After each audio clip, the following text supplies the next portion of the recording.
Yeah, yeah. Feel that rumble underneath your feet. Friday night coming, can't be beat. Cleats on turf, hear the whistle scream. Underneath those stadium lights, living out a dream. Billy Mazzo's voice blasting, turn it loud. Cutting through the static, standing proud. Rivals on the mic, breaking down the game from coast to coast, spreading out the fame. Talking trenches, QBs with the cannon on, running backs leaving defenders charming. Who's rising up, who's got that next star shine? We break it down line by brutal line. Let's go! It's Billy Mazzo's voice, nationwide sound with a passion for Friday. All right, and as promised, another episode of Villamarzo's Voice. I'm Andy Villamarzo, national high school sports writer with Rivals, and this time, I promise you, I'm not going to have these technical difficulties going on. At least, I'm going to go ahead and cross my fingers that does not happen tonight here. Obviously, weather played a major factor in that last week, but I think the skies have cleared up here on the west coast of Florida, or at least for the time being. Obviously, the rains have been pretty consistent, let's say, on a daily basis. But today it's calmed down, and it's calmed down for our three guests. We got three really good ones here for this evening. We got Carlo Zufko with the WPIL Insider. I mean, he's all over it when it comes to West Pennsylvania high school football, and it's one of the most well-known in the country. So we're going to catch up with him, talk a little bit about the goings in the WPIAL. Then we got a special guest all the way from the last frontier state. We got Coach Battle from the Barrow Whalers, and you've probably seen their iconic field, that blue turf right there by the Arctic Ocean. And, well, we're going to ask him a lot of questions, just more so about the football team and really trying to get to know the Whalers, because kind of a lot of what we know is the field, right? But let's get to know the football team and of course, Coach. And we're going to finish off with Nick Wilson with USA Today. He's the Florida recruiting reporter, and he's somebody I run into at a lot of games. We talk about rankings, we talk about teams, we see a lot of the same players, but I know he brings a different perspective to things, and definitely always an enjoyable conversation with him. We're going to kind of talk about spring ball in the Sunshine State, how that went, and kind of just what he saw throughout the spring, because we did see I'd say a few games together, so we'll kind of touch on those. But first up, Carlo Zufko, WPIL Insider. He does great work just covering the Western Pennsylvania and for high school football, and we're going to bring him on here and kind of just go over what is going on right now.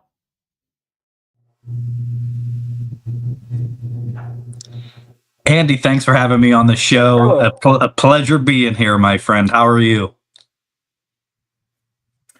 I think I'm better than last week, because there was some technical difficulties, as you heard before the show, and that was something that we had not run into here on the show, that every week we're able to do the show and not have any mishaps, and then finally running into some problems, I guess. Well, now we got kind of a grasp on what to do in case good old Mother Nature here in Florida comes into play. And I mean, we had thunderstorms just rolling in and really impacting the Wi-Fi connection. And you would think we're foolproof against that, but we're not. I mean, anytime there's storms coming in, there's some issues that arise, in the area. So, but connection's good. We'll go ahead and kind of get into it here. I mean, first and foremost, tell me about what got you into really just focusing on coverage when it comes to the WPIAL. Yeah. We call it the WPIAL. We do say that there is an age thing in Western Pennsylvania, because everybody over the age of 45 calls it the WPIAL, and everybody below 45 calls it the WPIAL. So my co-host on my podcast, Matt Fargo, he is adamant, though. He's 35 years old. He is adamant it is the WPIAL. I am adamant it is the Whippeal. So it can go back and forth. So you'll hear me say both things, but somebody brought this to my attention this week. The Whippeal has the most teams in a single district in the country, which is why it is kind of so legendary and so hard to win those damn districts. And I had to fact check them. I said that there's no way that's true. He said, I'm telling you it's true. And I looked into it, and sure enough, we have 135 teams in our district. It is the most teams within a district in the entire country. So doing so, covering that, Andy, I always felt like when I was in high school, we had a couple great publications covering the Whippeal, and then all of a sudden things started to tinker off, started to fall off, and I started doing it myself. And I came from probably the biggest and most prominent and best high school in Western Pennsylvania, which is Central Catholic.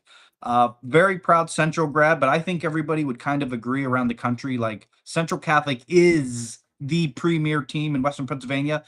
But I thought the coverage for the small schools was lacking. So that's where I picked up on. I started doing all the small school coverage, and I mean it blew up like you couldn't imagine. So I'm the number one most followed and most broadcast person in the WPIO. I don't know if that means anything, but to me that's pretty cool. Just to have all those different connections with the high school coaches and players and parents, it's a lot of fun. I enjoy doing it. I enjoy being creative with my coverage as well. So that's the biggest thing for me. Well, and I mean, for the teams that are a part of it, obviously you get to see a lot of good high school football. I mean, Central Catholic, like you, aforementioned, you got Pine Richland, Avon Worth. I mean, just kind of when you look at coming out of last season and how that kind of played out, and you guys don't do spring football. I mean, but I mean, during this springtime, what do you guys kind of focus on over in the western part of Pennsylvania when it comes to, seeing kind of the, Southeast? There's high school football practices going on. There's games. Like, what is it like in Pennsylvania for spring ball? Yeah, so Pennsylvania, we're kind of handcuffed a little bit because the PIAA does not let you pick up a football until a certain date. And then even when you can pick it up, you only get a couple practices to do so. So we're a little bit handcuffed. I used to recruit at the University of Pittsburgh. I'm actually wearing my Pitt quarter zip right now. I recruited there for 8 years, and it would be terrible because you go down to Florida, you go down to Georgia, go all these different places, and I mean these dudes pads popping, spring games, spring jamborees, all this different stuff. It is incredible. And these kids are getting 365 days of football, and you're like, in Pennsylvania people forget they have the most pro football Hall of Famers. We're going to lose that title soon because we're not up with the time. So what we used to recommend people at Pitt during the spring, go run track, go get fast, go get explosive, because playing football without putting pads on, or you're only allowed 40 minutes out on the field every single day, 3 days a week. So like there's so many handcuffs by the PIAA that you're almost better off playing basketball, running track, just becoming a holistic athlete, and then in the fall and summer dominating and going into football. But yeah, people are very prideful around here. It's very cool to see, but we are behind the times, and it's because we're handcuffed a little bit by the PIAA. And I do want to say, I do think the PIAA does a really, really good job, but I do think in that situation, they need to get a little bit up to date, because Florida and Georgia, I mean, they're lapping us right now. Well, and I'm gonna start using Whippeal, because to me that definitely sounds a lot more Whippeal's easier, modern. I think, right? And Yeah. I would rather say Whippeal. That definitely makes it a lot easier for me. I mean, the league itself, when it comes to news this off season, I mean, I know one of the big ones was hearing that Pittsburgh Central Catholic is going to play Bergen Catholic, the New Jersey high school football state power, in week 0 at the Wolverina. And just, I mean, when you talk about you got heavyweight on heavyweight clashing in Western Pennsylvania. I mean, what kind of game do you feel like this means to that region, and just inviting a team like Bergen Catholic over there, and what would it mean if Central Catholic could win? Yeah, the coolest part of what's going on in the WPIL right now is that the PIAA and the WPIL, the WPIL is within the PIAA for all the listeners. Kind of a little bit hard to grasp. PIAA up here, then the WPIAL down here, but the WPIAL has a lot of pull. Like think of like PIAA is the president, and then the WPIAL is like your governors. But they allow you to schedule anybody you want in that first week of the season. And the cool part is a lot of teams started scheduling, cupcakes. And all of a sudden, all the top dogs in the Whippy were like, you know what? Let's use this as a measuring stick. And now we get some heavy hitting fights in all classifications. Even Clarendon took on the City League champs last year. Things like that. LaSalle came to the Wolverina last year to play Pittsburgh Central Catholic. It actually ended up being a rematch of the 6A state championship, which was really, really cool. But this year, Central Catholic head coach Ryan Lehmeyer, people were questioning whether Ryan Lehmeyer was the right guy when he replaced the legend Terry Todd a couple years ago. And I told all the Central alums, because Ryan was never a head coach before.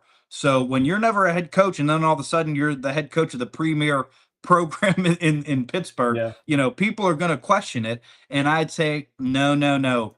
I've worked with Ryan Lehmeyer before on staffs. He is a superstar. He's going to have these guys ready to rock. And he really has had them ready to rock. But his biggest thing is he doesn't duck from competition ever. Even in 7-on-7s, he will call around to 7-on-7s. He wants to put Central Catholic in those travel circuit 7-on-7 tournaments because he wants the best from New Jersey. He wants the best from Ohio, all going up against his team and his team alone. So he made the call out to Bergen Catholic, said, "Hey, you come to us. We're holding this showcase at the Wolverina, the legendary stadium in all of the country." And Bergen Catholic, to their credit, they said yes. So he doesn't duck from any smoke. I love that in a high school football coach because at the end of the day, like nobody cares about stacking wins. We care about, creating lifetime memories and playing in the biggest games you possibly can. And Ryan takes pride in that. Coach Lehmeyer takes pride in that. And I think he does an awesome job. So, yeah, that's probably the premier one. And I do want to shout out, he played St. Francis before. North Allegheny has played IMG. Pine Richland has played Wayne over in Ohio. Like so, when the WPIAL when they schedule, they try to schedule as big as possible. They're not trying to get the easy layup wins. They're looking for the national recognition, the primetime television, and I think you have that here with Bergen Catholic and Central Catholic. And I do think, doing a little bit of scouting, I do think Central has the edge this year. The last 2 years when they went up against St. Francis in Maryland and then LaSalle over out in Philadelphia, both times I said, I love my Vikings, but I'm not picking them to win this one. Against Bergen Catholic, I'm picking them to win. I think that Coach Lehmeyer and the squad will have it ready to roll. Well, we'll kind of switch gears and go to coaching hiring that I thought kind of caught my eye during the off season when Mars area made a hire and Zachary Benedek, 25-year-old, taking the job. Obviously, I mean, taking over a program that pretty well known. I mean, they went 8-3 last year. Just somebody being hired that young. I mean, is that something normal in the WPIAL? Is that kind of out of the norm? I mean, what kind of, just hiring does this kind of mark for the association? An excellent question. The WPIAL's going youthful recently. So he just got hired at Mars at 25. Dustin Schoaf, he's now going into year 2 or year 3 at Southmoreland. He's another super young hire. He was 25, 26 when he was hired. Tanner Gary is going into year 5, I believe, at Fort Cherry, and he's only 32 years old. So they hired Super Young there. And Braden Timmons got hired at Kiski. He's another one. He was a Division III All-American, rising superstar in a coaching role. He's 24 or 25 as well. So yeah, youth is the new up and coming in Western Pennsylvania. And I do want to give credit. I do think hires like Tanner Gary and Tanner, if you guys are unaware, he's a small single A coach, has led Fort Cherry to multiple WPIAL championships in a quick 5 years. And really, Fort Cherry, when he got hired, they were on like a 13-game losing streak. He turned a program around quick. So, and unfortunately, you know, young hires are what the price will pay as well. We're kind of capped here in Western Pennsylvania at how much a head coach can earn unless they're hired within the district. On the flip side of that, Bob Palco, who is a legend at West Allegheny, went on to Mount Lebanon and then to Penn State the last couple years. Matt Campbell wanted to retain him at Penn State. West Allegheny wanted to bring him back and get some legendary runs. He's in his 60s now. So it's going to be interesting to see what Coach Palco does compared to these young and up and coming hires, because it's complete polar opposites. You have a complete legend in the back nine of his career comparatively to the boys right on the tee box, a whole one. So we'll see how it goes within the next 3 years. It's going to be a nice little experience. But I do think the mixture of, it's a young man's game to be there 365 days.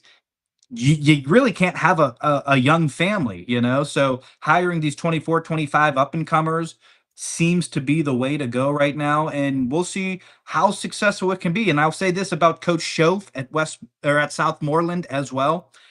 They started off one year 9-0, the next year 6-0. Those were the two best starts in Southmoreland's history. So I do think hiring young is good, but is there a tipping point? Is there too many? We're gonna find out. But I think it's good for Western Pennsylvania to have these young, hungry, up and coming coaches. Well, not only the young, up and coming, hungry head coaches, but I mean, there is still great talent to be had out of Western Pennsylvania, and one that immediately comes to mind is obviously McKeesport. Kimon Spell, the Georgia commit. We have him ranked as a 5-star. He comes back for his senior season. For you, just kind of seeing what he did last year, obviously didn't end up in a championship, just getting nipped by Aliquippa. I wanted to say that right. He's not the first, and he won't be the last to be nipped by Aliquippa. I mean, what can he do this time around to kind of be able to cap this season with a state championship? Do you feel like, this could happen again where they run into Aliquippa and they end up losing in the state championship? So great question. I do want to say I'm a WPIAL purist. Okay. I'm not a prisoner of the moment. So when I say somebody is this, I mean that with a lot of knowledge and a lot of historical knowledge. I don't BS. I don't overhype things. When I say Kimon Spell is the best player since Terrell Pryor, I certainly mean that. I don't think he's better than Pryor, but he's in that aura.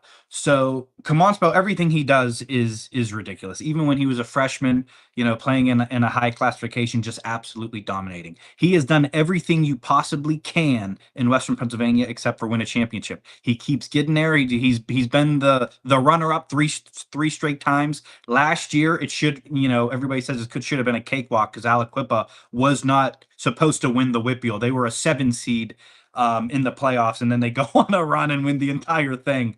But Kimon Spell, the good news for him is Aliquippa won an injuncture in the state. They actually got moved down in classification to 3A. So Aliquippa's no longer there. 4A is wide open. If there was ever a time for McKeesport hasn't won a WPIAL title since 2005, which when you say that around here, you're like, that can't be true because McKeesport is in the realm of Central Catholic and Pine Richland and North Allegheny. They're in that realm.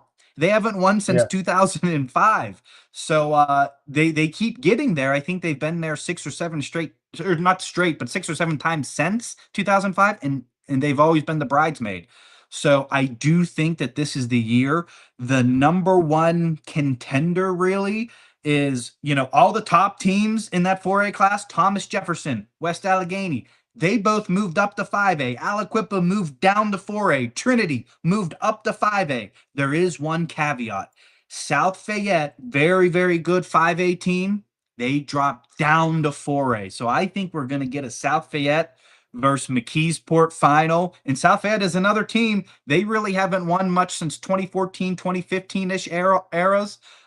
Rich in history, rich in tradition. I think a WPIAL championship has a lot of unique storylines and unique caveats here that will be a lot of fun. But I do think, a player like Kamon Spell, they don't come around without winning a WPIAL championship. I do think he gets it done. And I do want to say Javian Robinson, he's a 4-star wide receiver committed to South Carolina. He is absolutely awesome.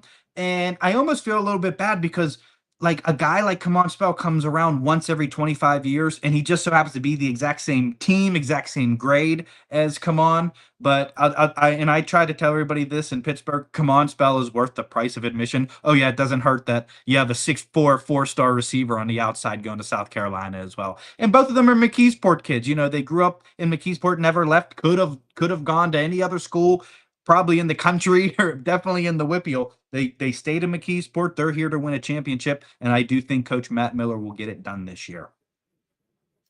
Well, that is extremely admirable, and I mean to hear that is, I'll go ahead and say heartwarming, because there is a lot of kids that are moving around, and hey, to each their own, right? I mean, everybody makes a decision best in their interests. So, but definitely awesome to hear when kids do decide to stay home.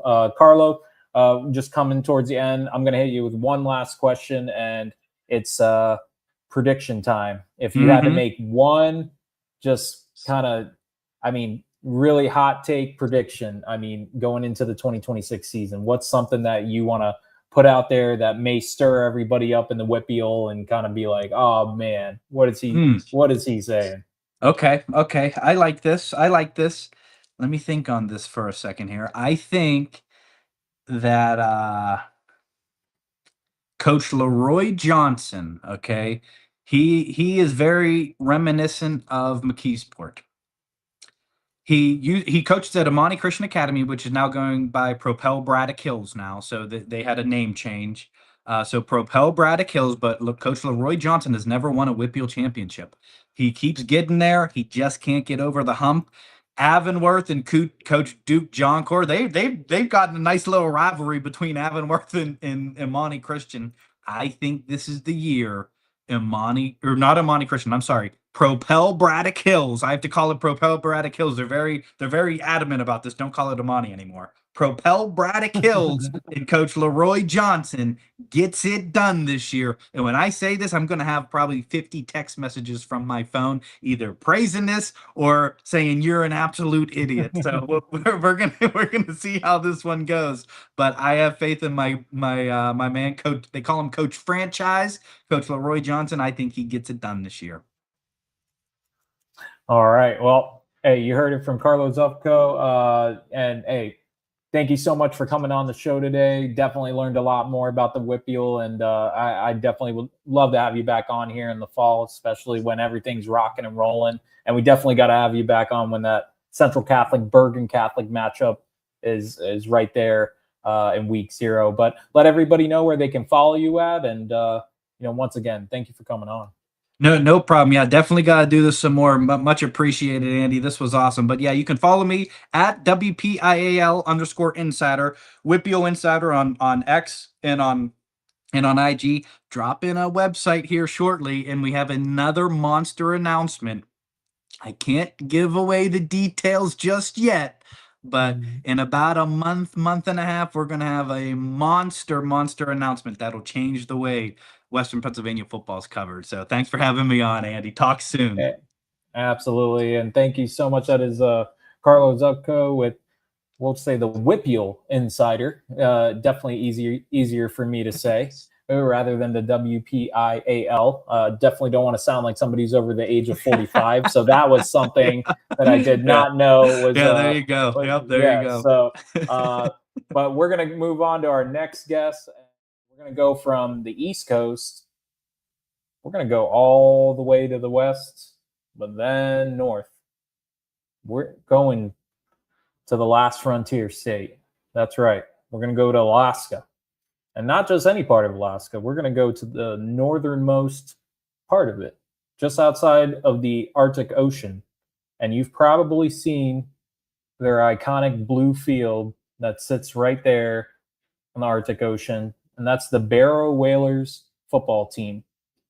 They play at that field, and I mean, we were able to get Coach Chris Battle on with us. He is the head coach of the Barrow Whalers, and definitely have looked forward to this. Might be the interview I'm most looking forward to of any so far that we've done through the first several episodes here, just because so much is unknown about the Whalers as a football program. We know so much about kind of the field. We I think fixate on it just because it's that photo is, anytime you see that around football season, you're like, how the heck is a football team playing right there by the Arctic Ocean?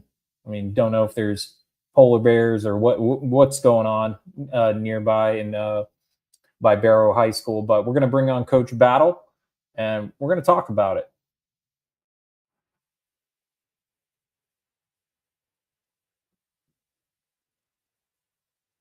All right, and we have Coach Chris Battle from Barrow High School. He's the head coach of the Whalers. And Coach, thank you so much for coming on the show this evening. And I know we talked a little bit before the show.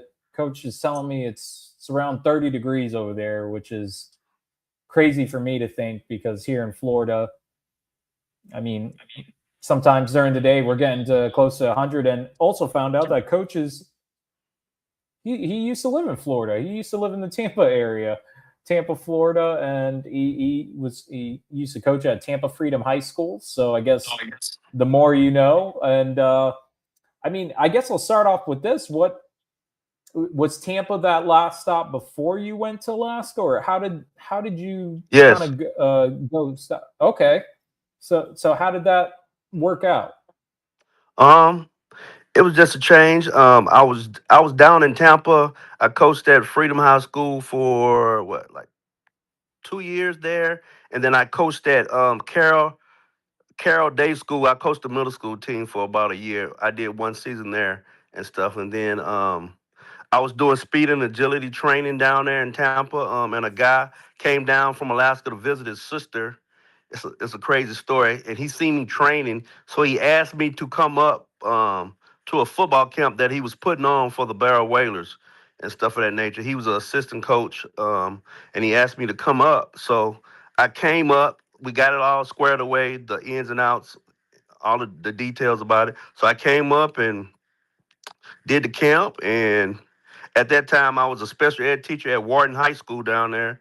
And I was struggling with my certification test of that nature. So I did the camp. I came back, did a tour. It was 24-hour daylight up in Alaska, so I had to get used to that.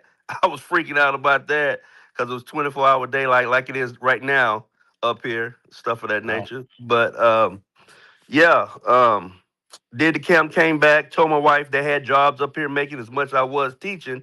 I was like, I might take the job, hon. We're struggling here. So, I did the interview, got the job as a bus driver. I took the job on as a bus driver, and then, I got to volunteer coach my first year when I first came up. I volunteer coach, and the rest is history. I took the job as a bus driver. We packed up the next week. I moved my family back to Texas. I'm originally a native of Texas, so I took her back down to Texas, and then I came up the week after to Barrow, Alaska, and been up here ever since. Wow. What's the biggest, I mean, other than the obvious, like the weather, but I mean, what's been the biggest thing you've had to kind of get used to going from Florida to Alaska? Basically the cold, but I tell everybody I'm like a chameleon. I can adapt because I got a house in Texas too. And once I go back and forth, I just adapt to the heat, the humidity, and all that good stuff. So it really, I'm used to it now. But at first, I had to get used to the daylight stuff and then adapt to the weather. But I'm good now. Well, yeah, and coaching as many years as you've been there, I mean, yeah, I would think you definitely got to kind of taking that. You got to have thick skin for that cold weather. But I mean, let's talk about the football team. Obviously, everybody just sees the field and in awe with the photo. But just kind of talk about how did it all kind of start off when you ended up becoming the head coach, and I mean, what did you inherit at the time when you became the head coach, and where do you feel like you've been able to take it from when you first were the head coach till now? Um, when I took over the football team, I took it over back in 2017 when I first took it. The guy that had brought me up there, he was the head coach, and the administration wanted to go a different direction, and I was hesitant on the time of taking the job. But the principal at the time, she wanted me to apply, so I applied, got the job, and took it a whole different direction. I'm a native, like I said, I was a native from Texas, so I was trying to bring Texas ways up here to Alaska to get the boys to understand what's real football and all that good stuff. Because Alaska is a basketball state. They live and sleep basketball up here, man. So it's kind of good. It's not all about football because football is more laid back than basketball up here and stuff. So it's kind of good. But yeah, I took on that role as the head coach. Came up with a system because the football started up here in 2006, and the coaches that had it took it over back then that started the program. They went to Tony Franklin. They was running the Tony Franklin system, the spread and all that good stuff. They started out, they went, didn't win no games, then they won a few games, and then like in 2008 they went 8-2, made it to the like semifinals. One conference was like they had to share the conference title and all that good stuff. So, and then they kept running the spread until I took it over. And then when I took it over, I started running back. I looked at a bunch of different offenses, and then I came on with the pistol wing T from um what's his name, Stewart. Stewart guy out of California. So I started running the Yeah. pistol wing T and had success, won the state title my first year in 2017. And then I've been in the playoffs for the last 6, 7 years and had about five state runs, but we always come up short. And I was about to say that. I feel like Homer last year, it looks like that was two of the three losses. Just they're kind of the, I want to say Achilles heel, but I mean, Yep. are they? They are. I mean, talk about just that kind of. Is that a rivalry for you guys, or is that kind of Yeah. just Now it is, Homer, a bunch of these teams basically they came down from Homer used to be in the medium school. We always been in the small school. Homer has been in the medium school. They dropped down the last couple of years, them and Kenai, to the smaller school division. And Homer, put this in perspective. We are a town of 5,000 in Barrow, and everybody else has bigger towns than we have. Homer has about 60 kids on their football team. I have 25. The other schools have about 45 to 50 on their team. I'm the only school with 25 kids on my team, and we compete with the best of them. We got kids that's first year players. We got kids that never played before. But whatever we have, we coach them up as best we know how, and we just play football, hard nosed football. and talk about just like with your guys' numbers being just the lowest, and how does that kind of just change how you go about practicing? Like, what do you do when it comes to practicing, getting ready for the season? And I mean, do you have to kind of use load management in a sense to try to not get anybody injured? I mean, what is your Yeah. kind of philosophy when it comes to that? Yeah, we kind of do that. 2 days a week we have to hit each other, so we can practice tackling. On the offensive day we have to hit. on the defensive day we got to hit. And then the rest of the days we do a third. We doing third. Just wrapping up, making sure we get to our assignments and know what we're doing every day. Because it all depends on our travel. When we leave, we might leave on a Thursday. We might leave on a Wednesday. We never know. So our practices are limited. So we got to get everything in as quick as possible so we can be ready to go for our next opponent. And talk about this kind of travel. I mean, this is what is really unique about you guys. It's teams obviously around the country, they think of going to a away game by bus. You guys have to take a jet and go to your next opponent. I mean, what kind of experience is that? I mean, obviously, me knowing the Tampa Bay area like I do, I don't think they took any jets at Freedom High School. So to go play a Wharton or Gaither. So talk about that and just having to get on a jet and go to one of these, cities or towns to go play a high school football game. So for our season, when we get prepared for the season and whatnot, we have games. We if it's a team that want to play on a Friday, we have to leave on a Wednesday. So we'll have a practice on a Monday. We'll have practice on Tuesday. And then we'll have practice on Wednesday, and then Thursday, either we'll leave on a jet. The jet only comes in the evening time. We used to have jets that come in the morning and jets that come in the evening, twice a day. We don't have anymore. Only on Mondays they come twice a day. But that kind of throws us off when the jet comes in the evening. So we get there, we get loaded up. The kids take their game bags, travel bags, and then they take sleeping bags and pillows and all that because we sleep in the gyms of each school that we go to and stuff. We sleep at the school or whatnot. We do get a hotels and stuff every now and then, but we usually just sleep at the schools. So we have to take blow up beds, sleeping bags, and pillows and all that stuff every time we travel out and whatnot. So we'll travel out, get there. Get to Anchorage, Alaska, because it's an hour and 40-minute plane ride down to Anchorage from our village where we at. So we get down there. We either have to get rental vans, or if we going like 5 hours away to Homer or to Kenai, we have a charter bus that we usually take or whatnot. So if we go into the Wasilla area, we'll get rental vans. We'll get 3 vans. We only can take 19 players and 3 coaches. So we'll take all of us. We'll load up, drive down to the school, which is about an hour and a half to get to their area. Get into school, find something for the boys to eat.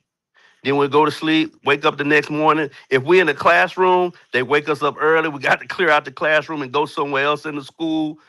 And then we'll get the boys ready to go eat. And then they're doing study hall and all the other stuff they need to do to catch up on their assignments or work until it's time for the game. And then we'll play the game that night on a Friday night. And then after that, the next day, we'll get up and drive back to the airport, load up, and then come back home. So during the football season, especially for not only you, but the boys, this is a little bit of time away from home if you're going on to an away game or you guys are in the playoffs. Yep. Yes, it is. Yeah, we either gone on a Thursday, Friday, Saturday, come back on Sunday.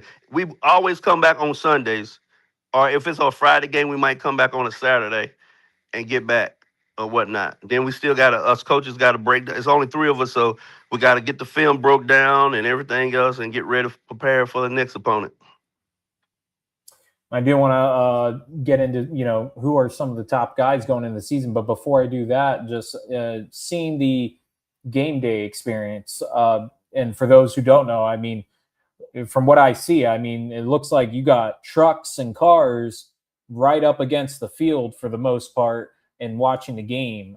Yes. You coaching in Florida, being a Texas guy. Obviously a lot different of an environment one to the other. When you first saw this, when you coached, what was it like for you just kind of seeing that kind of, community support when it came to the crowd that showed up to the games?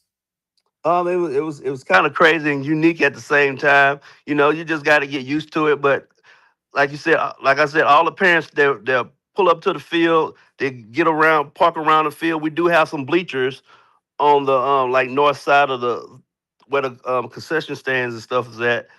Um, and the parents will fill those in, and then we just play football. The far side where the lagoon at is no bleachers over there because the wind cuts across there. So that's like our 12th man. So we put the teams on that far end over there so they can feel that good old ocean breeze that we got for them. And you know what? From a coaching perspective, that I want to do. Oh, actually, Coach, we got a question from one of the listeners. I knew this would happen, which is great. We got a question for you, Coach. Are the players just used to traveling for games like that, and do the parents go to the away games? Yes, we do have the parents. They do travel to away games with us sometime. They buy their tickets. We pass out the schedule and they set the dates and buy all their tickets ahead of time so they can travel to the games with us. All right. Well, and you know what? The coach in me was thinking when you said that about the wind, just for you, like in coaching a game, like how much does that impact your decisions on like field goals, whether to throw the ball ever? Just like what kind of goes into that when on a game day when the wind is just going to be brutal? So when the wind is brutal like that, we throw the ball with the wind. Going into the wind, we just try to run. And if we can throw a little dink pass, a little flare, or banana pass, we'll try to do that. But other than that, we're not trying to go air it out down the field with going against the wind because all it does, the ball will catch the air and it'll throw it backwards. So that's how much the wind blows across there on the field. We got another question for you, Coach. It seems like they're going to be coming in. Are there any athletes that don't play due to the traveling that you guys do? No. Most of all the kids that want to play, they're out there on the team playing. They go with us to the games as much as possible. For you, like recruiting kids at Barrow High School, how does that? I mean, I feel like you probably know all the athletes that are in town, but I mean, is it endless for you in the pursuit of trying to like add players to the team and be able to, get newbies to come out and try playing football for the first time? Yes, it's pretty tough. We try to get the kids that do play, it's their friends, so we try to talk to them. Hey, talk to so and so, see if you want to play football and try it out, this and that. So we try to get the players to try to talk to their buddies to get them to come out to try it to see if they like it or whatnot. And it has been some success when we get other kids. We got homeschool kids that come out that never played, been playing hockey or other sports like that, but they'll come out and try it and fall in love with it and become great athletes doing it, playing football and stuff of that nature. I want to kind of ask about like for the players and getting like equipment. Is it easy to get equipment like brought in when you need it? Like when do you go about kind of ordering for the next season when you're looking at like cleats or helmets? I would have started that back in January, February. Like right now, we'll try to get equipment. Right now, just blessed to be a sponsor. We just got sponsored doing a contract deal with Battle Sports, so we're getting Battle Sports gear up here right now. Getting that all figured out to come up here for this next season. So they wanted to sponsor us. We put a proposal together for them and let them and send it to them, and they was excited about doing something with us. We the first team in Alaska to be sponsored by Battle Sports. Wow. And I mean, for it to bear your last name, I mean, that kind of, I don't know, that seems kind of cool, I guess. Yeah. Coach Battle having battle gear for his players. There's got to be a crazy story during your time coaching the team. What's kind of the craziest scenario or situation you've had to face so far in being the head coach? We was having practice one day, and they made the announcement that a polar bear was nearby, so we had to get on the bus and wait for about 20 to 30 minutes before we can Oh no. go back to practice. And then it was that same day, it was a polar bear in the lagoon swimming while we was at practice and stuff. So yeah, we get stuff like that up here and whatnot and stuff of that nature. So them kind of the wonkiest stories and all that good stuff. I would have to think, like, what would you guys do if that was going on? Like a polar bear started to come close during a game, but maybe it's too many people all in one place that a polar bear probably wouldn't want to be nearby. But I don't know. I mean, is there any protocol to that? They are getting braver. If something like that ever happened, people around here pack plenty of guns. They're a hunting community, so people probably Oh, just shoot 12 gauges with firecracker rounds in them to scare him off to get him back to go back into the lagoon or the ocean wherever he came from. It'll try to run him off. all right. Another question came in. What's the coldest game you've ever had to coach? Um, Probably about the weather started dropping around October when we get in the playoffs, so it's probably about I want to say 20 to 10 degrees we played in up here. I'm getting cold just hearing that. It's, Yeah.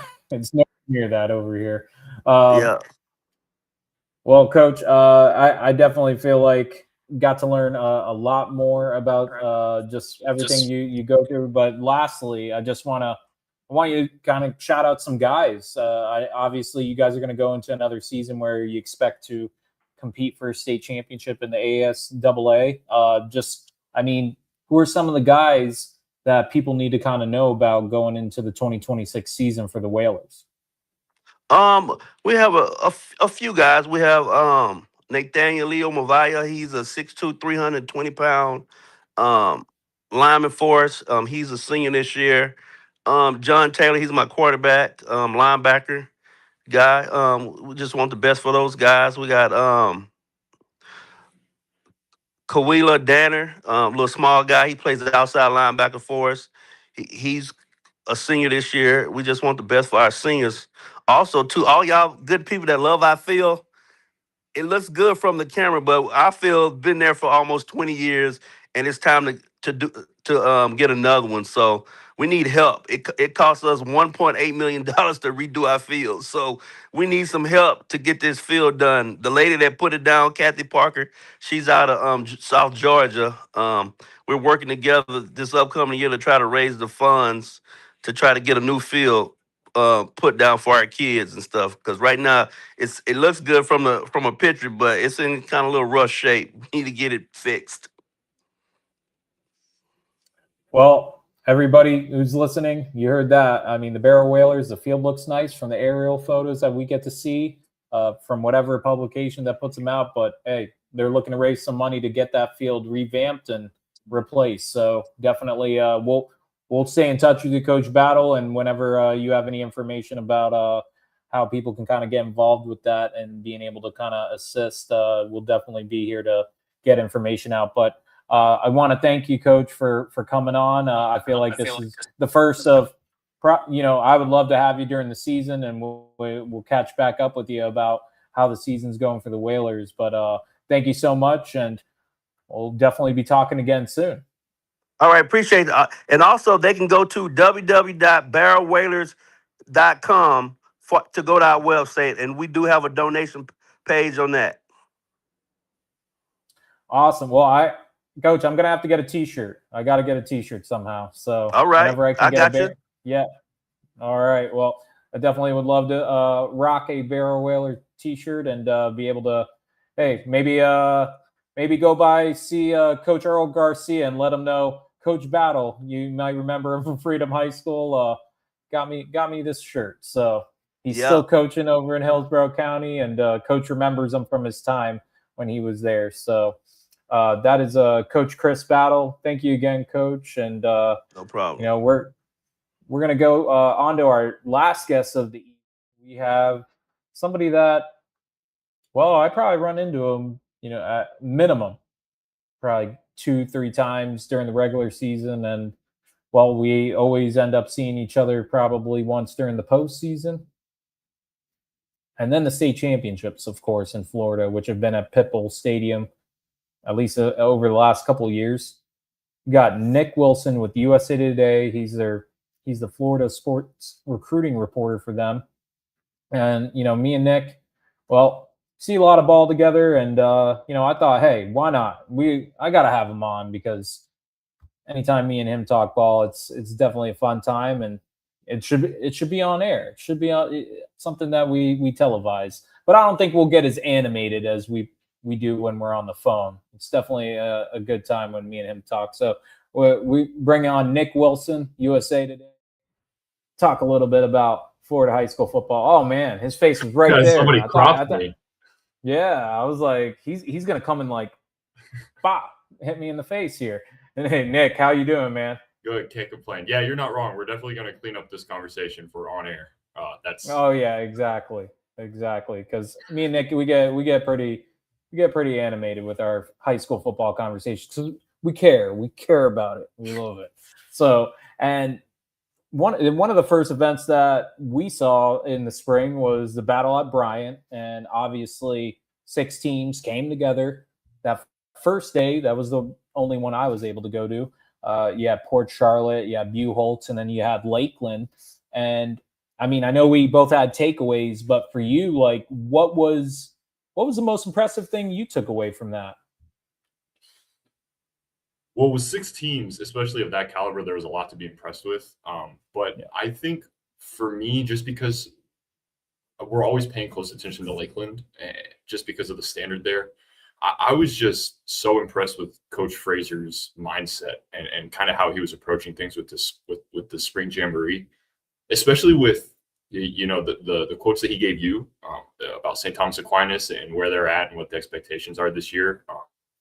It was a weird year last year for Lakeland with the quarterback situation and Keelan Hendricks getting thrown in there. But better than most, like this year, that offense is geared towards Keelan. And I think in the spring, you could see a lot more of stuff that he was comfortable playing with instead of a quarterback that was maybe a little bit more polished in the air like Cavacles was. I just wrote about the fact that they have probably the best D-end room in the state that's not an IMG academy. And Drew Sapp and Santana Harvey, who just committed to Clemson. I was super impressed with how they played off of each other. Yeah. Granted, it's a spring game. There's a lot of stuff that you have to kind of take with a grain of salt. But, yeah, I think just Lakeland's overall approach, how guys are talking about this year, how they, came away from last year and it left a sour taste in their mouth, but in a lot of the good ways that, maybe fire up a season. I think that was probably my biggest takeaway outside of, also all the other great teams that played and how good everybody else looked.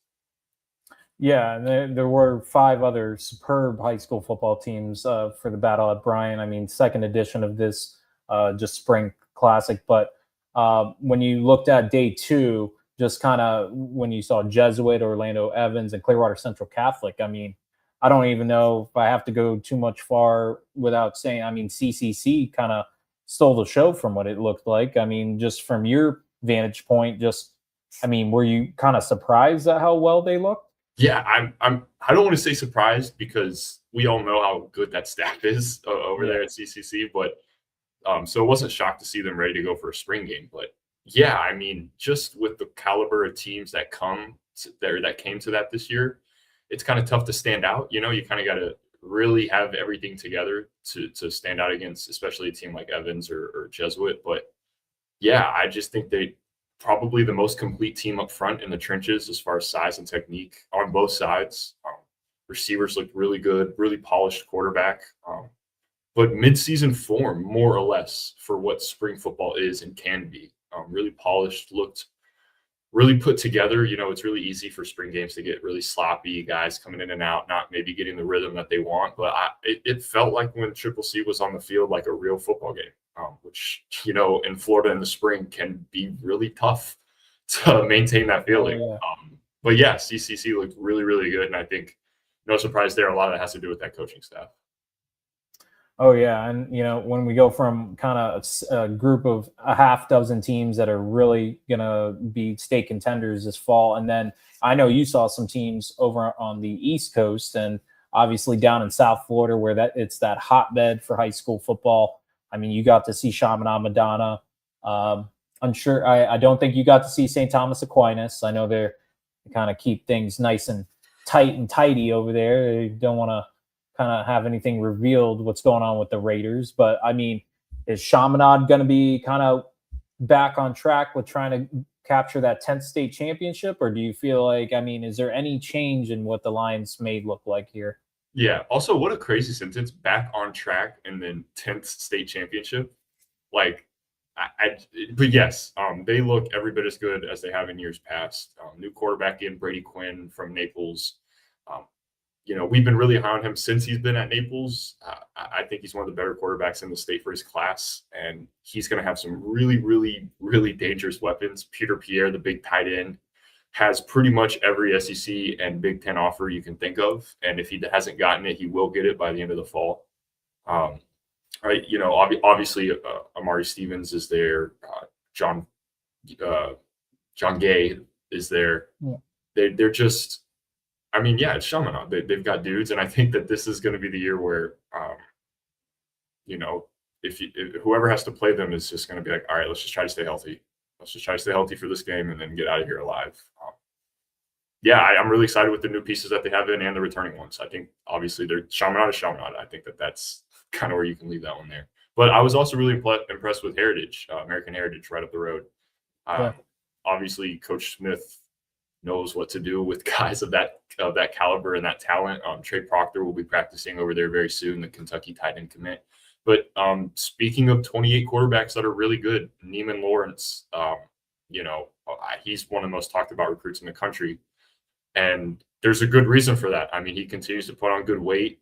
He was talking up and down about how at Heritage they're preparing him off the field now. So it's more like, making sure he's drinking water all day and watching film when he's not doing anything else, and like being a football player off the field, which for a guy who's that talented to kind of get these micro adjustments that are going to exponentially help him off the field, I'm terrified of the teams that they're going to have to play. But yeah, so the South Florida teams look really, really good. And carousel, what a great carousel to have if you're Mike Smith. You go from Diabell, I mean, you get one game out of him last year, to Leon Strotter, and now you get to go to his former teammate, Neiman Lawrence. So 3 years in a row, and it could spell in another state championship run for them. But obviously, we'll see. And this year, there's going to be the Open 8. They're going to have the Open Division finally, something I know me, you, John have talked about a lot. Larry Bluestein, obviously.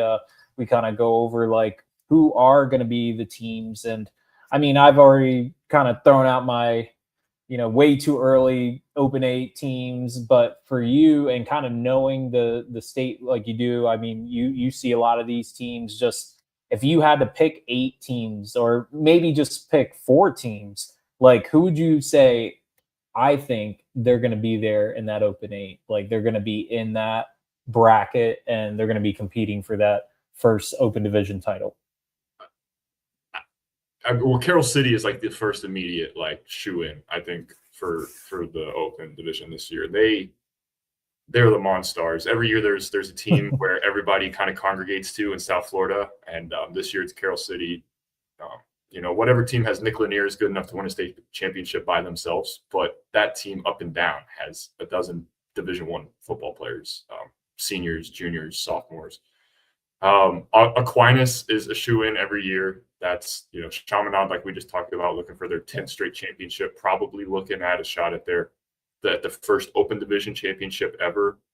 I'm trying to think of any other. The First Academy, I think, is a school that has the tools to get it done.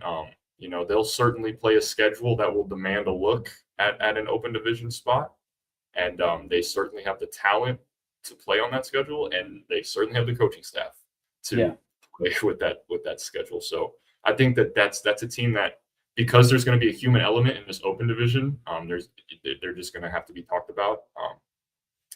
Don't sleep on Cardinal Mooney or Venice in Sarasota. I think Mooney probably has the better chance of getting, if there's only one Sarasota team that makes it, I would probably lean towards Mooney, but I don't feel great about that because there's that island voodoo over there at Venice that Coach Peacock and that defensive staff can put together against really good teams. Literally. I'm trying to think if there's any like team that might surprise people to get into the Open 8. I think Lakeland it can compete at that level not every year, obviously, because you just can't do. You can only do so much about the talent that you have. But this is definitely a year where they can play with anybody, especially as Hendrick starts to figure out that offense. And I think if they do make that spot, it might surprise some people, especially with maybe not looking that clean in the spring and getting blown out 7,000-0 in the last 2 state title games. No. It's tough. It's really bad. But I think that this is a team that, especially with, I can't say enough good things about Coach Frazier and his staff and kind of the pedigree that they instill into these guys. Like, it means something to play for that team. And I think that this group has taken their lumps enough to maybe put together a run on the schedule to demand a spot in that Open 8. Absolutely. And I mean, him giving the quotes that he did, I think that just comes from a level of like confidence and wanting to be able to kind of say, hey, we've won, 9 state championships. Bill Castle obviously was the, kind of mainstay here, walking the sidelines. Coach Frazier won a state title his first year as a head coach in blowout fashion over Venice. So I think for him, this is just kind of, I got here year one and was able to win a title. These last 2 years haven't been up to my expectations as a head coach because I want to be back on that pedestal, hoisting an FHSA state title. So I can't fault him for wanting to play the monster that is St. Thomas Aquinas. It's almost like, do you really want to face the big bad wolf in the Raiders? Because they're just so good in the trenches. I think that's where me and you and everybody else probably sees come state championship time. You think of Mark Matthews and that massive offensive line, and then that defensive line is obviously Studley as well. And you're like, how are you going to defend this? Because the skill players are interchangeable to a degree at Aquinas. It's almost like these guys are just doing their job. They're just making it happen. But it's those guys in the trenches for Aquinas that really help set them apart from everybody else. So, hey, I think we can both agree. We'd love to see St. Thomas Aquinas and IMG Academy play. That would probably be the most dreamy matchup we could ever. Most fair matchup. Yeah, I would love to see that. It's the most equitable matchup talent-wise that there is in the state. Does it irk you like me that we just can't get some of these dream matchups because of whatever is going on? Why they can't, come to terms? Does it make you feel, because I feel like talking to Carlo, right from the get-go, you got, one of Western Pennsylvania's top teams inviting, a New Jersey powerhouse in Bergen Catholic to come over. And to me, that's kind of like a dream matchup when you're looking at 2 powerhouses from 2 different states. But Aquinas will start off with DeSoto, or that's week 2 for them. But they'll face them at the Broward County Classic. But I feel like there's so much meat that's being left on the bone when it comes to these matchups that we would like to see the top recruits play in. Are there a lot of games like that you feel like, man, why are we not getting it?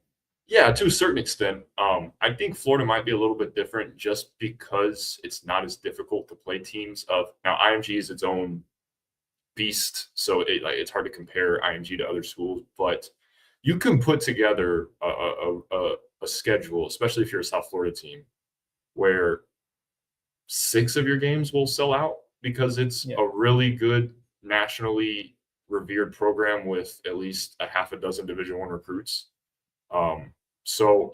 Obviously, selfishly, we want to see the best recruits play each other, but it's high school football, especially in Florida. I think it's just a little bit different, and you can get away with. And speaking to that, when a school that historically has a strong schedule and plays at a high level doesn't do that, and they come out with a softer schedule, like we notice it definitely, like, it's like, okay, that's interesting, and that might hurt their odds at like the Open 8, for example, this year. But I think more often than not, these elite teams are putting together strong enough schedules where it's, there's these dream matchups and stuff like that, but there's too much to lose for these programs and not enough to gain to kind of play some of these games. And I can empathize with that to a certain extent. And I know what Nick's alluding to. I'll say the quiet part out loud is we definitely have noticed some of the teams that have gone ahead and found a way to kind of soften that schedule a little bit just to make sure they get to that kind of win quota that they need to be at to be able to kind of keep themselves in the stratosphere of elite high school football. And hey, you know what? If that's what you got to do, I mean, but Nick, we just talked about American Heritage, and they were what, 5-5 coming out of the regular season, and where did they end up? At the pedestal. Yeah. So, and some nasty losses too, some not ideal losses. Yeah, so I think it's just, hey, you play who you play during the regular season, you go through the bumps and the bruises, and you just go into the playoffs and try to be the best version of the team you can be during that time, because obviously it doesn't matter what that regular season record is. It's the end result that obviously matters to all of us. And I mean, seeing Heritage win it all with the team they had, I think they were like the least impressive team that I looked at the state finals. I saw them run out with like 40 players, and I'm like, I think I said to you or John or somebody, like, is this it? Is this Mike all they Smith got? Masterclass. That was his magnum opus. Just an absolute masterclass from Coach Smith that day. Just unbelievable. And that was a really good Jones team that they beat. Like a really good Jones team. Blew me away. I was on the Darian Coleman, like, he's gonna win his state title. Yeah. He's gonna go ahead. I wrote a whole feature calling it. I was like, this Miami commit is going to win a state title on his way out the door, and Heritage made me look silly for it. Hey. Mike Smith made a lot of people look silly in the playoffs. So it's like one more game to go ahead and kind of shut down the naysayers that don't believe that the Patriots, no matter what they have at their disposal, they're going to figure it out, just because he's a heck of a coach. And I'm just surprised he's not maybe somewhere higher, but obviously he's loving his time down in South Florida. They take care of him over there. He's enjoying his life just fine in Plantation. Well, there were other games you saw. I don't want to just kind of stick to, the powerhouses, but I mean, I believe you went to Bishop Verot, South Fort Myers, and you saw a heck of a catch by a tight end, I believe. But I mean, how were these other games that you went to, and what kind of stood out to you the most from them? Yeah, Verot, South Fort Myers. Verot handily beat South Fort Myers, which was really undermanned, but Verot has the next great Southwest Florida recruit in 6 foot. They say he's 6'5", but he's not. He's like 6'6", probably sniffing 6'6.5". He's a freshman tight end, D. Fletcher. Absolute unit. Wow. He's a freak of nature, and he's only a freshman. Coach Rode at Verot said it best when I asked him about it. He said, "I'm just glad he's on our side." And he's going to be the next big name to watch out of Southwest Florida, which has had a problem of elite players transferring out, especially to Miami. So that would be something to keep an eye on. But Verot looked very good. South Fort Myers has a pair of really impressive recruits. Jadell Carter, the North Carolina State edge commit. They lined him up outside, I think, a couple times as a receiver, if I remember correctly, just because he's really long and lanky.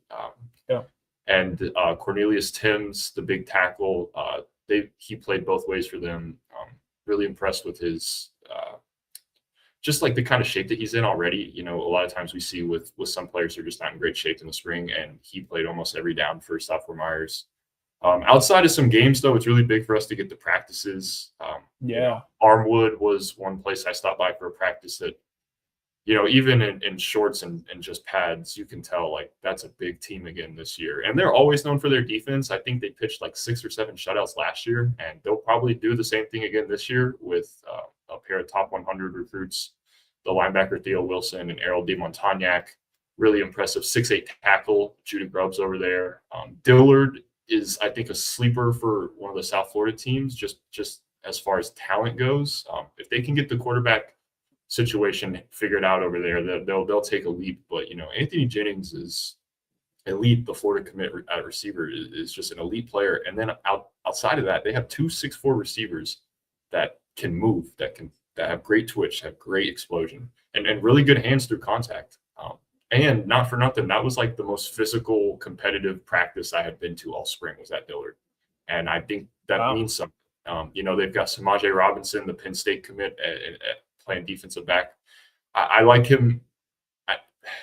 He shines wherever they put him. Honestly, I think they'll probably play him at safety a lot, but he can play corner. He can play running back for them. Like, it doesn't matter. He's just a football player. And I think that's a team that if they figure out the quarterback situation, they went undefeated in the regular season last year, and I think they could probably do it again. Well, I'm going to put you on the spot, Nick, because obviously Florida is known for its speed. It's known for its wide receivers, and they've been really churning them out on a annual basis. I mean, you mentioned Nick Lanier. You saw Tyree Mannings. Obviously, Bryson Wright is right up there. I don't think me and you got to see him. I got to see him last year against St. Augustine, but when you think of kind of the group of receivers, I mean, those guys in particular, I mean, and you can't forget Elias Pearl over at Port Charlotte.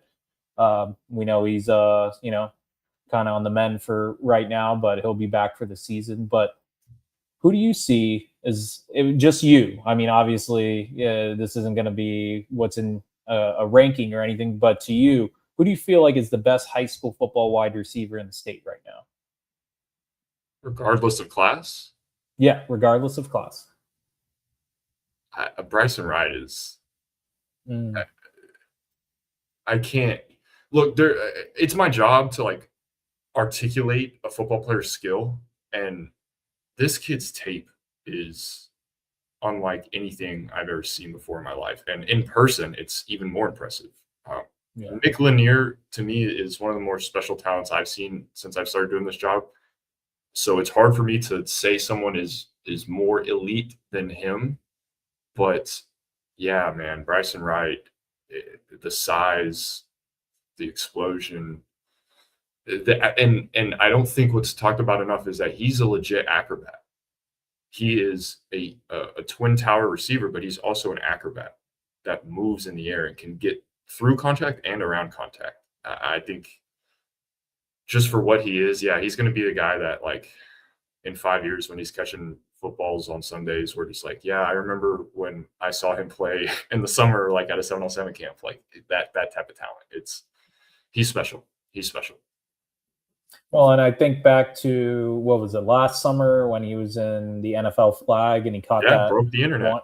Yeah, I mean, when you're getting shout outs from Patrick Mahomes, I mean, I think you're in some pretty rarefied air when it comes to being a high school football player. So, yeah, I definitely I can attest to that. In fairness to all the receivers that were mentioned, I think they're all very special in their own regard. So each of them are going to have massive 2026 seasons. So, but just somebody like Bryson Wright, obviously, he not only plays wide receiver, but he also lines up at safety for Mandarin. So somebody that is not getting too much time to be able to kind of sit and breathe. He's having to go both ways for Coach Bullock over there with the Mustangs. So it'd be cool to kind of see, what he does this season. But Nick, we're coming to the end.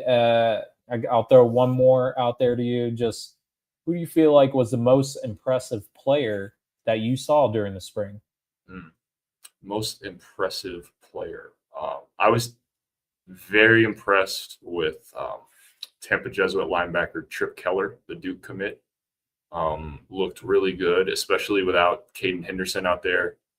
He really took over the defense for them, both in practice and in the game. But I got to tell you, over the last couple of years, we've seen the Cardinal Mooney quarterback, Davin Davidson, kind of have this coming out party over the course of the offseason. And I got to tell you, he only continues to get better. I was talking to a college coach, and wait until he figures out how good he is. And he's already confident in his own abilities and really a smart player and knows what he's capable of. and he still has another step to go. And coaches are saying, like, wait till he learns that and takes that leap. Like, and I think we're starting to see a 6'7" quarterback take that leap in this offseason. And with the environment like that Mooney has, I think that's dangerous. I think that it's been really impressive to see his maturation over the course of 2 years, but I think it's just been exponential over these last few months. And I think come fall, we'll really see him put it together in ways that Sarasota hasn't seen in a long time. But I think just Florida in general, from a quarterback, it's been a while that they've seen somebody do what I think he could do this year. Hey, first time I got to see him was last spring, and I'm pretty sure I ran to the phone to talk to you and John about him. And yeah, look at it, a year later, he's a 4-star guy, and he's committed to Florida, and he's every bit as good as I think I saw that very day when I got to see him throw. I only needed to see a few, and I walked away like, this kid's the real deal. He is the absolute real deal. And we did get a kind of, I don't know if they're trying to poke at us to say, hey, don't forget us. But Manatee wanted, somebody from Manatee wanted some love. And hey, we're not forgetting you, Manatee. Really, we know that is a young team that is going to be, look, I did, Sarasota asked me to help them out and do a watch list of football players. And I think Manatee made up half the list. They've got a ton of super, super exciting young guys. And they took their lumps last year, which I think is important. So yeah, Manatee, thank you. That's actually a really good one for the Sarasota area. Yeah, I mean, we can't forget Nolan Downs and the crew. You got Tavares Powell.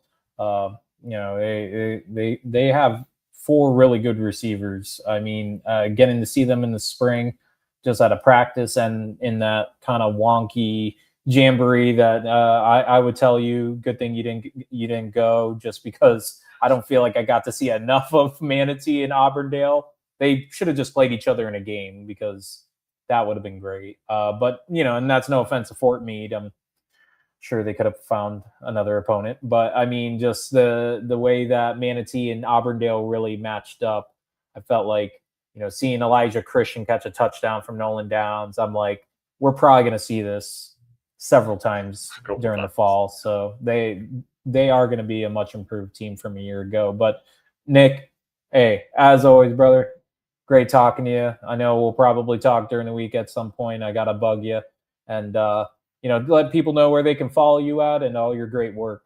Yeah, you can find all of our stuff at thebarrowwhalers.com. Let's get that stadium built. 1.8. If I have some polar bear protection, that is crazy. 1.8 million. That's crazy. Polar bear proof. But no, Nick Wilson, USA Today. John Santucci and I cover the state, and we try to follow in Andy's great footsteps. Oh, knock it off. No. Hey, these guys do great work. Get to see them all, during the season. I feel like I'll probably see Nick more now than John. John is, going to be a little further north from us. So, we'll probably see each other at the Broward County Classic and maybe a game before that. So we'll see as the season nears. But Nick, thank you so much for joining the show. And this ain't going to be the last time you'll be on. I'll definitely have you on again. All right. Excited, brother. Thanks for having me. Hey, absolutely. And that's Nick Wilson with USA Today. He is a recruiting writer. And he's been around the state, and had to have him on. I mean, me and him we kept running into each other, and we did that, a lot of last season. So definitely great to get his perspective. But that is it for the show tonight. We're going to do one more next week, and we're going to be kind of going on a every other week with the show, just because it is the off season. So kind of pay attention during the week for who our guests are going to be for next Sunday's show. But after that, we're going to take a Sunday off, because I mean, we are normal people. We're going to have vacation time and try to get away from high school football just for a day. So Mandy Villamarzo, Villamarzo's Voice, same time, same place next week. Yeah, feel that rumble underneath your feet. Friday night coming, can't be beat. Cleats on turf, hit a whistle, scream underneath those stadium lights, living out a dream. Villamarzo's voice blasting, turn it loud, cutting through the static, standing proud. Rivals on the mic, breaking down the game from coast to coast, spreading out the fame. Talking trenches, QBs with the cannon on, running backs leaving defenders, charming. Who's rising up? Who's got that next star shine? We break it down line by brutal line. Let's go. It's Villamizzo's voice, nationwide sound with a passion for. Yeah, yeah. Feel that rumble underneath your feet. Friday night coming, can't be beat. Cleats on turf, hit a whistle, scream underneath those stadium lights, living out a dream. Villamizzo's voice blasting, turn it loud, cutting through the static, standing proud. Rivals on the mic, breaking down the game from coast to coast, spreading out the fame. Talking trenches, QBs with the cannon on, running backs leaving defenders, charming. Who's rising up? Who's got that next star shine? We break it down line by brutal.